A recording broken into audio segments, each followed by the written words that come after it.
xibaar yu wér te wóor ca tàng-tàng ba abonnez-vous pour ngeen di mën di jot suñuy vidéo. dal leen ak jàmm seen chaîne bi di Buzz 221 HD waa FMI démb amalaatoon nañ akub ngandam délégation demoon daal di seeti président Bassirou Diomaye Diakhar Faye ci gise boobee nag di daan jaar ci diggante président Bassirou Diomaye Diakhar Faye ak waa FMI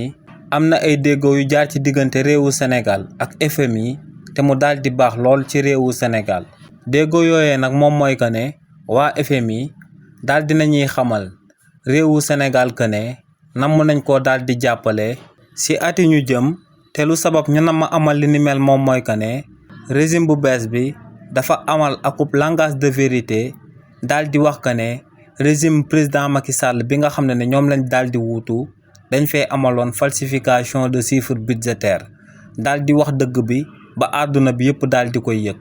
ne li ni mel nag moom moo sabab dellusiwaat ba ci réewu Sénégal daal di jël seeni responsabilité ngir daal di accompagner régime bu bees bu fi daal di nekk taxawaayu FMI boobee nag képp ku ci amal akub njàngat di nga daal di gis que ne daal dinay contredire bu baax a baax waa opposition bi nga xam ne ginnaaw bu premier ministre bii di Ousmane Sonko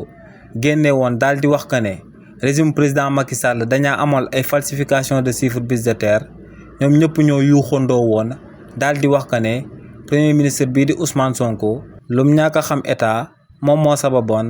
mu daal di amal exercice de vérité am boobee ndax ginnaaw bu amalee li ni mel ba noppi benn institution financière mondiale dootu ko nangooti lebal xaalis waaye nag waa FMI ñëw nañ daal di contredire waa opposition bi ndax nee nañ dinañ daal di accompagner réewu Sénégal soutenir leen financièrement bañ daal di génn ci nguuta gi nga xam ne